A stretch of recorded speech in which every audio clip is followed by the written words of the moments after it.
ठीक है, एक बार मैं हल्का सा रिपीट कर देता हूँ so that you can know that what is going on.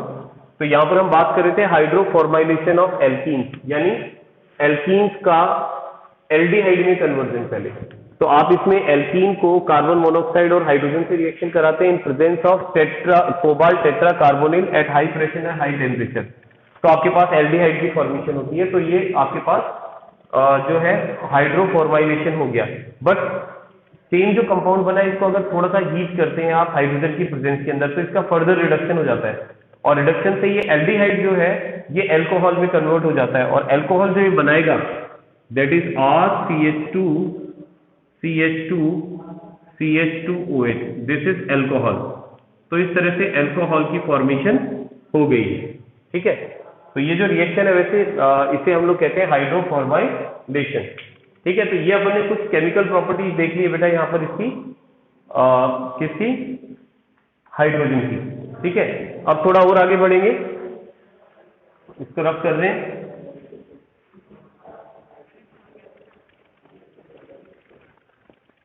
बेटा कार्बन हाइड्रोजन आ रहे हैं, एक्चुअली क्या है हम ऑर्गेनिक केमिस्ट्री के अंदर ऑर्गेनिक कंपाउंड के बारे में स्टडी करते हैं, बट हमें पता है हाइड्रोजन ऑर्गेनिक कंपाउंड नहीं है ना। अकेला हाइड्रोजन जो है वो तो एक इनऑर्गेनिक के अंदर उसकी केमिकल प्रॉपर्टीज की स्टडी करेंगे। हाँ, ऐसा हो सकता है कई बार कुछ ऑर्गेनिक कंपाउंड इनऑर्गेनिक कंपाउंड से बन जाते हैं। ठीक है, तो ये रिस्ट्रिक्शन नहीं है कि इनऑर्गेनिक के अंदर ऑर्गेनिक कंपाउंड नहीं बनने चाहिए, बट इनऑर्गेनिक से ऑर्गेनिक कंपाउंड भी बन सकते हैं। ठीक है, चलिए आगे बात करते हैं। तो इसके बाद देखो use of dihydrogen, use of dihydrogen, इसको मैं लिखवा रहा नहीं हूं। ठीक है, इसको अपन वैसे ही डिस्कस कर लेते हैं क्योंकि यूज तो जनरल अपन बता सकते हैं इसको वैसे ही। देखो सबसे पहला यूज जो उसका देखा था हमने डाईहाइड्रोजन का अमोनिया के फॉर्मेशन में। उस प्रोसेस का नाम क्या था बेटा, आपको ध्यान है? What is the name of the process by which ammonia is formed using hydrogen? Haber process. ठीक है ना, क्या नाम दिया था हमने? Haber process. तो ध्यान रखें, हैबर प्रोसेस में अमोनिया बनाने के लिए अपन हाइड्रोजन का यूज करते हैं। This is the first use. Second use हमने अभी देखा कि वेजिटेबल ऑयल को अगर हम हाइड्रेशन कराते हैं तो उससे वेजिटेबल घी बना लेते हैं हम लोग। दिस इज द, जिसको सॉलिड फैट कहते हैं अपन, this is the second use. ठीक है ना, the hydrogenation of vegetable oil. Third use is the manufacture of alcohol. अभी आपने देखा अपन ने एल्कोहल बनाया, ठीक है ना, एल्कीन को अपन ने एल्कोहल में कन्वर्ट किया अल्टीमेटली, तो आप इससे एल्कोहल बना सकते हैं। ठीक है, हाइड्रोजन से आप हाइड्राइड भी बना सकते हैं। अगर मेटल के साथ रिएक्शन कराते हैं तो मेटल हाइड्राइड की फॉर्मेशन हो जाती है, तो ये भी इसका यूज है। इसके अलावा जो मेटलर्जिकल प्रोसेस होते हैं, जैसे अगर मान लो आपको किसी और से, और मतलब जैसे मेटल ऑक्साइड है आपके पास, उस मेटल ऑक्साइड से आपको मेटल को एक्सट्रैक्ट करना है, तो वहां पर आप उसका हाइड्रोजन से रिडक्शन करा सकते हैं। हमने ये रिएक्शन देखी है इस चैप्टर के अंदर, जहां हम मेटल ऑक्साइड की रिएक्शन मेटल से कराते हैं, सॉरी मेटल ऑक्साइड की रिएक्शन हाइड्रोजन से कराते हैं, और वहां हमारे पास में मेटल आ जाता है। ठीक है, और ऑक्सीजन वाटर की फॉर्म में रिलीज हो जाता है। ठीक है, इसके अलावा एक रिएक्शन होती है बेटा in form of atomic hydrogen as oxy hydrogen torch for cutting and welding. आपने सुना होगा कि कई बार जैसे आयरन की चीजों को काटने के लिए या उनको वाइल्ड करने के लिए, जोड़ने के लिए एक इंस्ट्रूमेंट यूज में लेते हैं जिसमें ऑक्सी हाइड्रोजन टॉर्च होता है।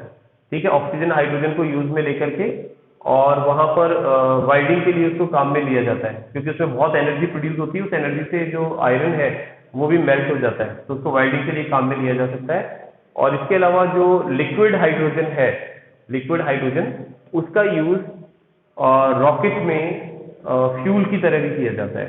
ठीक है, एक फ्यूल सेल होता है जो you will study in the 12th class, fuel cell. In that fuel cell hydrogen is used as a fuel, उसको फ्यूल की तरह यूज में लिया जाता है।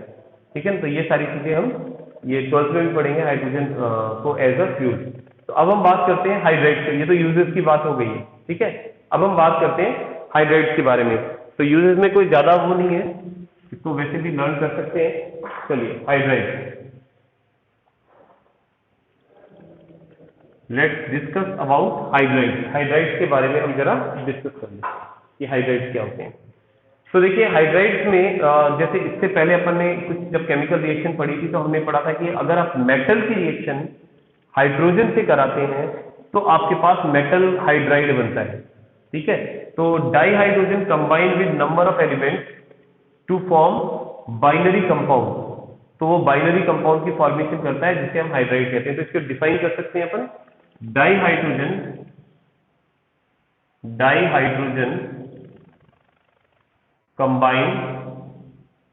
Combine number of element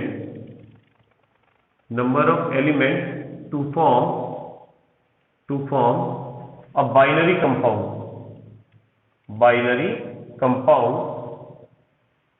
compound called hydride, ठीक है, जिसे हम हाइड्राइड कहते हैं।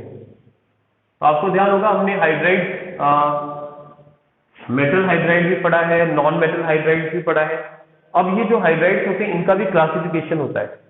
तो जनरली हम हाइड्राइड्स को 3 टाइप्स में डिवाइड करते हैं इसकी फिजिकल और केमिकल प्रॉपर्टी के बेस पर।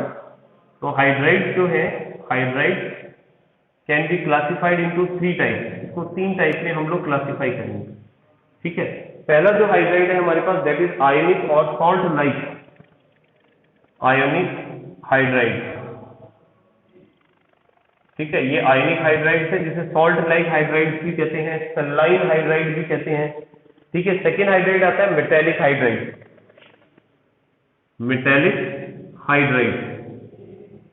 हाइड्राइड, ठीक है, जिसको इंटरस्टीशियल हाइड्राइड भी कहते हैं, ध्यान रखना, इंटरस्टीशियल हाइड्राइड भी कहते हैं। तो आपको ध्यान होगा बेटा जो मेटेलिक हाइड्राइड या इंटरस्टीशियल हाइड्राइड है इसका डिस्कशन अपन ने पिछले क्लास में किया था, जहां हमने बात, एक स्टूडेंट ने शायद क्वेश्चन पूछा भी था कि मेटल क्या हाइड्रोजन जो है वो एक नॉन स्टोइकियोमेट्री कंपाउंड बना सकता है hydrogen.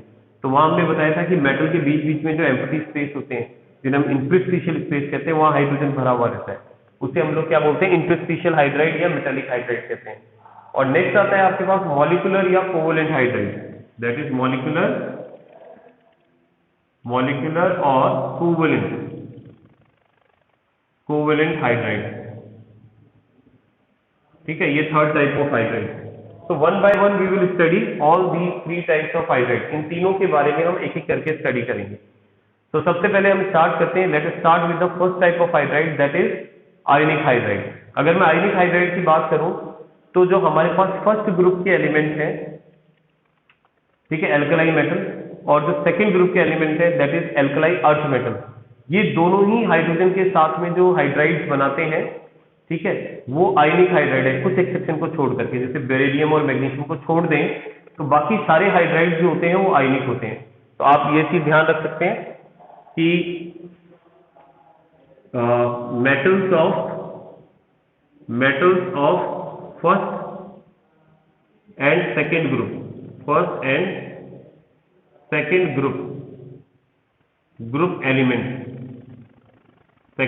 Element form metallic hydride, metallic या आयनिक बोल सकते हैं, सॉरी आयनिक हाइड्राइड, ये आयनिक हाइड्राइड्स बनाते हैं, ठीक है।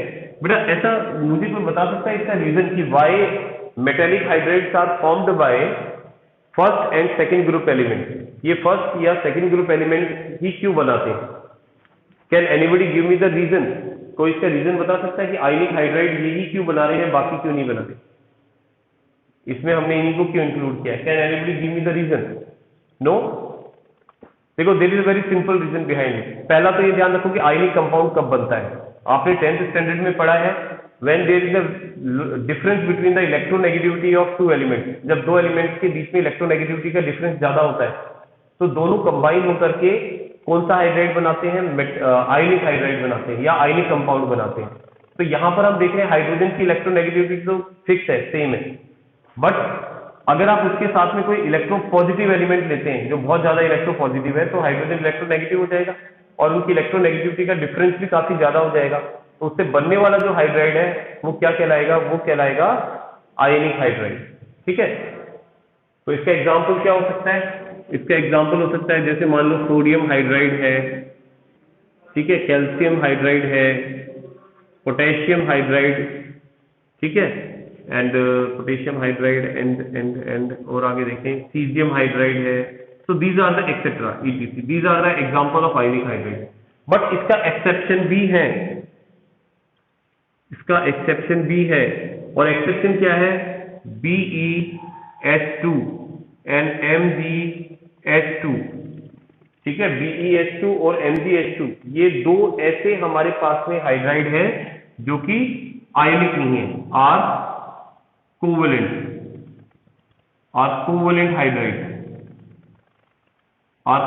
हाइड्राइड, इनको कोवेलेंट हाइड्राइड माना जाता है। ठीक है, तो ये चीज आपको ध्यान रखनी है, इनको कोवेलेंट हाइड्राइड माना गया। कोवेलेंट क्यों माना गया, क्योंकि ये बहुत ज्यादा इलेक्ट्रोपॉजिटिव नहीं है। ठीक है, इनकी इलेक्ट्रोपॉजिटिविटी इतनी ज्यादा नहीं है और साइज भी छोटा है, तो small size and less electropositivity, तो इस वजह से ये जो हाइड्राइड बनाएंगे उनका कोवेलेंट नेचर ज्यादा होगा, आयनिक नेचर कम होगा। ठीक है, so that's why this type of hydrides are covalent hydride, ये कोवेलेंट हाइड्राइड्स होते हैं। क्या बेटा, बेटा ये, हाँ ये NaH है यहाँ पर फर्स्ट वन। और बेटा एक्चुअली आयनिक कंपाउंड जो होते हैं वो उनका स्ट्रक्चर अपन वैसे नहीं देख सकते क्योंकि इसके अंदर आयंस होते हैं आपके पास। अगर आप NaH की बात करते हैं ना, तो Na में केवल एक Na प्लस आयन होगा और एक H माइनस आयन होगा, दैट्स इट।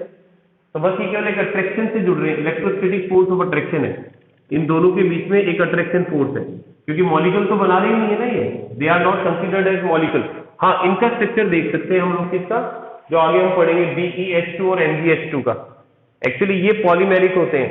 ठीक है, ये पॉलीमर की फॉर्म में मिलेंगे, चेन बनाते हैं, जो अपन हाँ ये,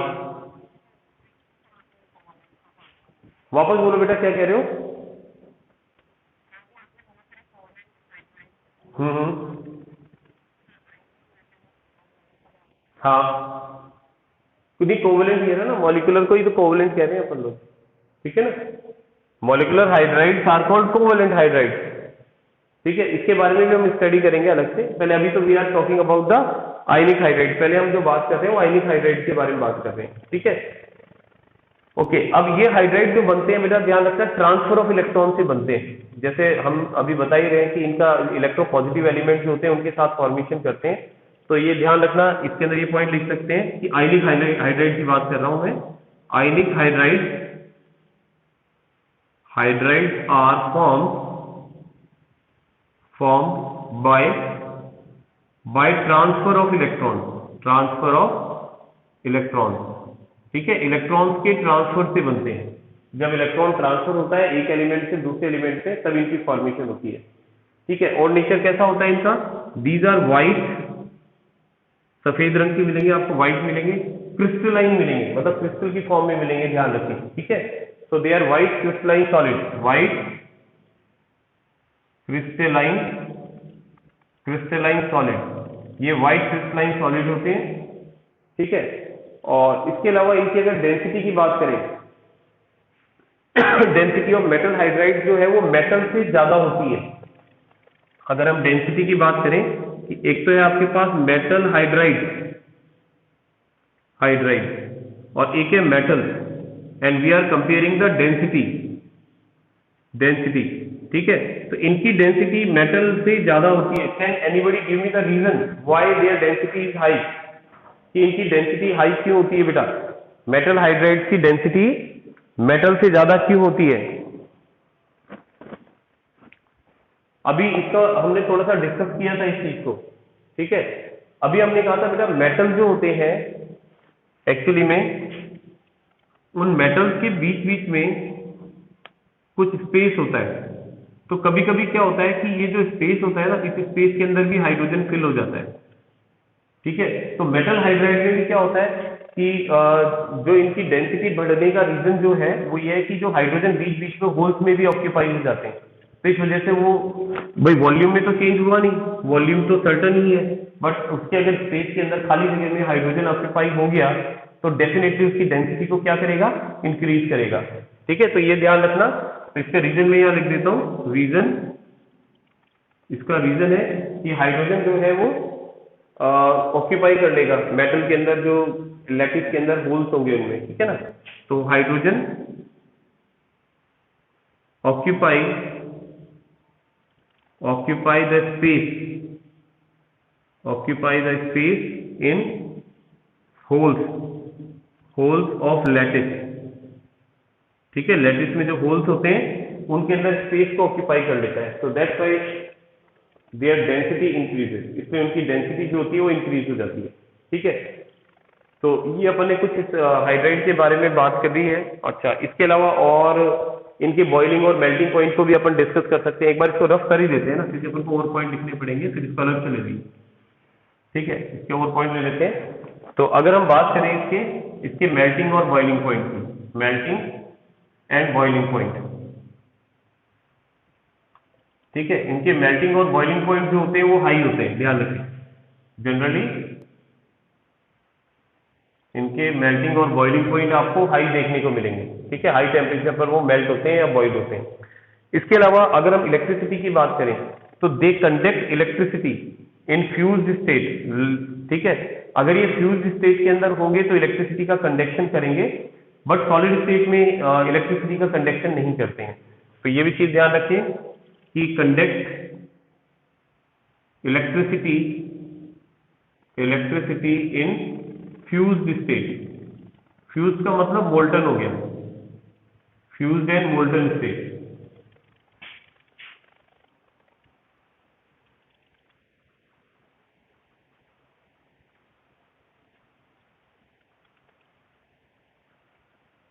okay, yes, so conduct electricity in fused and molten state. ठीक है, इस पॉइंट को भी ध्यान रखें। अच्छा, इसके अलावा एक और इसकी कंडक्टिविटी को अपन चेक कर सकते हैं। जैसे मान लीजिए आपके पास में सोडियम हाइड्राइड है, उस सोडियम हाइड्राइड के अंदर मोल्टन फॉर्म में आप इलेक्ट्रिक करंट को पास कर रहे हैं, तो क्या होगा? ठीक है, तो जैसे suppose you have sodium hydride और आप इसके अंदर इसका मोल्टन फॉर्म ले रहे हैं, लिक्विड फॉर्म ले रहे हैं, it is dissociate into Na+ and H- hydride की फॉर्म में निकलेगा। ठीक है, फिर आपके पास दो इलेक्ट्रोड होंगे वहां पर एट एनोड। एनोड पर क्या होगा देखिए, एट एनोड, एनोड जो है वो पॉजिटिव आयन को अट्रैक्ट करेगा अपनी तरफ, Na+, सॉरी Na के ऊपर चार्ज, इलेक्ट्रोलाइटिक सेल है ना अपने पास में, तो इसके ऊपर पॉजिटिव चार्ज आ जाएगा, नेगेटिव को अट्रैक्ट करेगा। तो H- जो है वो H2 में कन्वर्ट हो जाएंगे, रिलीजिंग 2 इलेक्ट्रॉन। ठीक है, और अगर हम देखते हैं at cathode, reaction at cathode, cathode पर क्या होगा? कैथोड पर आपके पास जो पॉजिटिव आयन है वो जाएगा, क्योंकि कैथोड पर नेगेटिव चार्ज होता है। Na+ gaining 2 electron, it will change into Na solid, इस तरह से। तो इलेक्ट्रोड के ऊपर आपके पास हाइड्रोजन गैस या सोडियम जो है वो डिपोजिशन हो जाएगा। ये मतलब आयनिक सॉलिड है, अपन ने एज एग्जांपल आयनिक सॉलिड ले लिया है यहाँ पर। ठीक है, और इसके अलावा वाटर से अगर रिएक्ट कराते हैं आप हाइड्राइड्स को, तो ये जो हाइड्राइड्स होते हैं वाटर के साथ वायलेंटली रिएक्ट करते हैं। ठीक है, और मेटल हाइड्रोक्साइड बना लेते हैं और डाई हाइड्रोजन निकालते हैं। देखो, रिएक्शन विद वाटर, अगर आप इसको वाटर के साथ रिएक्शन कराते हैं, जैसे मान लीजिए आपके पास सोडियम हाइड्राइड है NaH, और आपने इसको वाटर में डिसॉल्व किया। ठीक है, तो वाटर में डिसॉल्व करने पर वायलेंट रिएक्शन होती है, it form NaOH, sodium hydroxide, and it produce hydrogen gas. और ये जो रिएक्शन है इसमें हीट इवॉल्व होगी, ध्यान रखना। तो यानी डेल H की वैल्यू जो है वो नेगेटिव हो जाएगी, एंथैल्पी डिक्रीज हो जाएगी, क्योंकि हीट को इवॉल्व कर देता है। ठीक है, I think this is clear to you. ये चीज क्लियर है बेटा? इसको रफ कर रहा हूं मैं। तो यहाँ ध्यान रखना, आयनिक हाइड्राइड में से भी क्वेश्चन पूछा जाता है बेटा, कॉम्पिटिशन एग्जाम्स में भी पूछे जाते हैं। बाकी ये जो चैप्टर है ना आपका हाइड्रोजन वाला, इसमें से क्वेश्चंस कम आते हैं कंपटीशन एग्जाम्स में। हाइड्रोजन वाले चैप्टर में से, खासकर की नीट जैसे एग्जाम में, इनमें इसमें से क्वेश्चंस कम पूछे जाते हैं। अदर चैप्टर में जैसे एस ब्लॉक में से भी काफी पूछते हैं, पी में से पूछते हैं, बाकी हाइड्रोजन में से काफी कम आते हैं क्वेश्चन, आते हैं। हाँ बेटा, ब्लॉक्स की जो हम स्टडी करते हैं वो इनऑर्गेनिक केमिस्ट्री है। ठीक है, अभी हाइड्रोजन भी हम इनऑर्गेनिक के अंदर ही पढ़ रहे हैं। हाँ बोलिए बेटा। यस,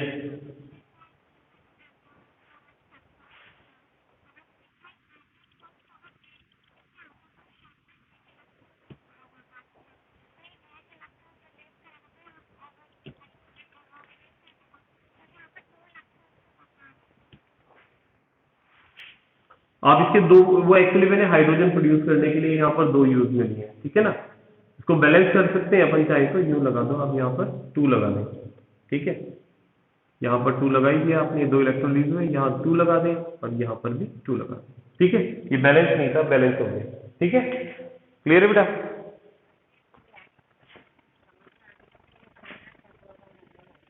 अच्छा ठीक है, नो प्रॉब्लम, बता देता हूँ, चलो वो अभी एक्सप्लेन कर देते हैं। देखो इसको यूँ समझना, हम जो ये प्रोसेस करा रहे हैं ना, वो हम एक इलेक्ट्रोलाइटिक सेल में करा रहे हैं। आपको समझना है कि भाई इलेक्ट्रोलाइटिक सेल में एनोड और कैथोड क्या होता है, कैसे रिएक्शन होती है, इस चीज को समझें। जैसे मान लीजिए आपके पास ये कंटेनर है, इस कंटेनर को मैं इलेक्ट्रोलाइटिक सेल मानता हूँ। इस इलेक्ट्रोलाइटिक सेल में मेरे पास में एक तो 2 इलेक्ट्रोड लगाए हैं मैंने, 2 इलेक्ट्रोड, ठीक है, जो मेटल रॉड हो सकती है, कोई ग्रेफाइट रॉड हो सकती है, और इनको मैंने किसी बैटरी से कनेक्ट कर दिया। ठीक है, इस तरह से बैटरी से कनेक्ट कर दिया, और इसको मैंने NaH सोडियम हाइड्राइड के मोल्टन फॉर्म में डिप कर दिया। ठीक है, अब होगा क्या कि जब आप इसको मोल्टन फॉर्म में डिप कर रहे हैं, तो ध्यान रखना बैटरी का जो लॉन्ग पार्ट होता है इसको तो पॉजिटिव पार्ट कहते हैं और शॉर्ट वाले को नेगेटिव पार्ट होगा। ठीक है, और इसको जिससे अटैच करेंगे, पॉजिटिव से जो अटैच है वो पॉजिटिव हो गया, जो नेगेटिव से अटैच हो गया वो नेगेटिव हो गया। ठीक है, अब ये चीज याद रखनी है, for electrolytic cell, for electrolytic cell, electrolytic cell के लिए हमेशा एनोड जो होगा वो पॉजिटिवली चार्ज होगा और कैथोड जो होगा वो नेगेटिवली चार्ज होगा। अच्छा, एक और तरीका इसको पहचानने का कि एनोड किसको कहेंगे, हमें क्या पता है कि इसी को एनोड बोल रहा है, हमें इसको कैथोड बोल रहे हैं। एक्चुअली एनोड इसको बोलते हैं जिस पर ऑक्सीडेशन होता है, on which oxidation takes place, है ना, हमेशा जिस पर ऑक्सीडेशन होता है ना उसको एनोड कहते हैं, आप ध्यान रखना। फिर चाहे वो प्लस पर हो या माइनस पर हो, क्योंकि इलेक्ट्रोलाइटिक सेल में प्लस पर ऑक्सीडेशन होता है, पॉजिटिव वाले इलेक्ट्रोड पर ऑक्सीडेशन होता है, इसलिए उसको एनोड कहा जाता है। बाकी अगर कोई ऐसा सेल हो जो करंट प्रोड्यूस कर रहा है, ठीक है, तो उसमें नेगेटिव वाला जो होगा वो एनोड बन जाएगा। अब जैसे हमने यहाँ पर क्या किया, सोडियम हाइड्राइड दिया, ठीक है, आपने इसमें सोडियम हाइड्राइड दिया और इसमें आपने करंट फ्लो किया, ठीक है, लिक्विड था ये, तो Na प्लस और Cl नेगेटिव की फॉर्म में है आपके पास। अब ऑक्सीडेशन कैसे होगा समझना, एनोड हम उसको कह रहे हैं जिस पर ऑक्सीडेशन हो रहा है, तो अपन देखते हैं एट एनोड, एनोड पर क्या हो रहा है, और एनोड पर चार्ज क्या लिया अपन ने, पॉजिटिव। ठीक है, पॉजिटिव किसको अट्रैक्ट करेगा, पॉजिटिव नेगेटिव को अट्रैक्ट करेगा डेफिनेटली। ठीक है, तो Cl नेगेटिव को ये अट्रैक्ट कर रहा है और ये पॉजिटिव आयन है। ठीक है, जैसे यहां पर ले लो Cl क्या H माइनस का लिमिट, Cl माइनस ध्यान आ रहा है, तो अपने पास 2 आयन है यहाँ पर, Na प्लस और H माइनस। तो मेरा कहने का मतलब ये पॉजिटिव वाला जो इलेक्ट्रोड है ये H माइनस को अट्रैक्ट करेगा अपनी तरफ। ठीक है, और H माइनस को जब अट्रैक्ट करेगा तो H माइनस इस पॉजिटिव इलेक्ट्रोड पर जाकर के, माइनस का मतलब एक्स्ट्रा इलेक्ट्रॉन, याद रखना जिस पर भी नेगेटिव साइन है that means it carry extra electron, तो उन एक्स्ट्रा इलेक्ट्रॉन को ये रिलीज कर देगा। ठीक है, तो ये अपने एक्स्ट्रा इलेक्ट्रॉन को रिलीज कर रहा है जैसे, और ये H में कन्वर्ट हो गया और इसने एक्स्ट्रा इलेक्ट्रॉन रिलीज कर दिए, एक ही एक्स्ट्रा इलेक्ट्रॉन था। और अगर मैं यहाँ पर 2 ले लेता हूँ, 2, ठीक है, ये मैंने Cl लिख दिया था गलती से, सॉरी। ठीक है, तो अगर मैं यहाँ 2 ले लेता हूँ हाइड्राइड, तो यहाँ पर क्या होगा, 2 हाइड्रोजन बनेंगे, तो ये दोनों कंबाइन होकर के H2 की फॉर्मेशन कर लेंगे, तो H2 तो बन गया और 2 इलेक्ट्रॉन यहाँ पर रिलीज हो गए। तो अब इलेक्ट्रॉन का रिलीज होना बताओ क्या होता है, ऑक्सीडेशन होता है कि रिडक्शन होता है, आंसर में बेटा, releasing of electron is oxidation और रिडक्शन। तो बेटा रिलीजिंग ऑफ ऑक्सीडेशन, ये चीज याद रखें आप, releasing of electron is oxidation. ठीक है ना, तो यहां पर ऑक्सीडेशन हो रहा है because releasing of electron is taking place here, तो यहाँ रिलीजिंग ऑफ इलेक्ट्रॉन हो रहा है या ऑक्सीडेशन हो रहा है। और अभी मैंने कहा जहां ऑक्सीडेशन होता है उसी को आप एनोड कहते हैं। ठीक है ना, तो इसलिए यहाँ ये क्या बन गया, ये पॉजिटिव वाला जो है यहाँ एनोड बन गया, क्योंकि हाइड्रोजन यहाँ H माइनस यहाँ आकर के ऑक्सीडेशन कर रहा है और खुद H2 में कन्वर्ट होते जा रहा है। ठीक है, और यहाँ रिडक्शन हो रहा है, जहाँ रिडक्शन होता है उसको कैथोड कहते हैं, और यह रिडक्शन में क्या हो रहा है, Na प्लस यहाँ जाकर के Na की फॉर्म में डिपोजिट हो रहा है। हाँ अब बोलिए बेटा क्या कह रहे हैं, ये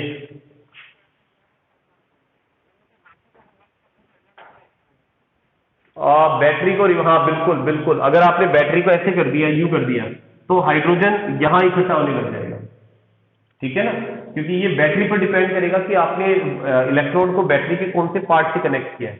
जिस पार्ट से कनेक्ट करेंगे उसकी तरह बिहेव करेगा। क्या बेटा? हम्म,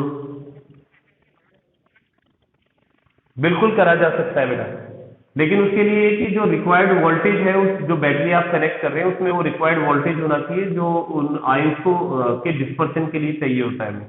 अगर वो है तो आप इस एक्सपेरिमेंट को घर पे वो जो ज्यादा ज्यादा नहीं हो जाएगा, वैसे मैंने उसको लगा के देखा नहीं। बाकी इस तरह से आप ना सेल से कर सकते हो, सेल लिया हो आप थोड़ा सा हाई, मतलब जो बड़ा सेल आता है, और एक छोटा सा कंटेनर ले लो, आप वाटर का हाइड्रोलिसिस कराओ ना, बहुत सिंपल सा एक्सपेरिमेंट है।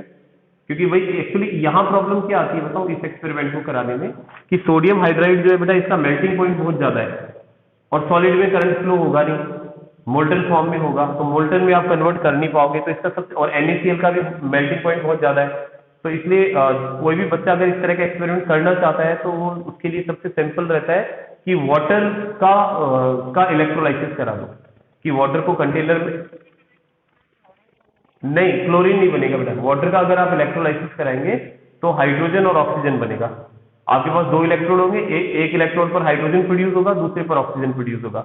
आप उसको ना टेस्ट ट्यूब में लगा देना, जो आप इलेक्ट्रोड है उस इलेक्ट्रोड को यूज फिट करेंगे आप, जैसे मान लीजिए आपने इलेक्ट्रोड जो लगाया उस इलेक्ट्रोड को इस तरह से फिट करेंगे कि उसके ऊपर आपके पास टेस्ट ट्यूब आ जाएगा, यूं करके इन्वर्टेड टेस्ट ट्यूब आ जाएगा, और यहाँ आपने इलेक्ट्रोड फिट कर दिया है, और इलेक्ट्रोड का वायर इस तरह से जाएगा, ठीक है, इस तरह दूसरी टेस्ट ट्यूब आ जाएगी, उसके अंदर एक इलेक्ट्रोड फिट हो जाएगा, और यहाँ से सील हो जाएगी, सील बंद हो जाएगी, और फिर यहाँ से इसको कनेक्ट कर देंगे, तो जो गैसेज इकट्ठी होंगी हाइड्रोजन या ऑक्सीजन वो यहाँ कनेक्ट हो जाएगी आपके पास। इस तरह से करा सकते हैं, नो प्रॉब्लम, ठीक है, बट वो थोड़ा सोफिस्टिकेटेड आपको बनाना पड़ेगा ध्यान से। और ये एक्सपेरिमेंट क्या है, साइंस एग्जीबिशन में स्टूडेंट बनाते भी हैं, तो साइंस एग्जीबिशन के लिए मॉडल्स बनाते हैं, जैसे वर्किंग मॉडल कई बार चाहिए होता है तो स्टूडेंट्स इस तरह का मॉडल बना देते हैं, ठीक है, जनरली होता है ऐसे। ओके, और इसके अलावा एक और चीज है बेटा, जो अभी अपन इसकी हाइड्राइड्स की बात कर रहे हैं, तो जो ये मेटल हाइड्राइड्स होते हैं they are also strong reducing agent, वो रिड्यूसिंग एजेंट का भी काम करते हैं, ठीक है, रिडक्शन का भी काम करते हैं। तो ये भी चीज ध्यान रखें, ये भी इनकी प्रॉपर्टी है कि मेटल हाइड्राइड आर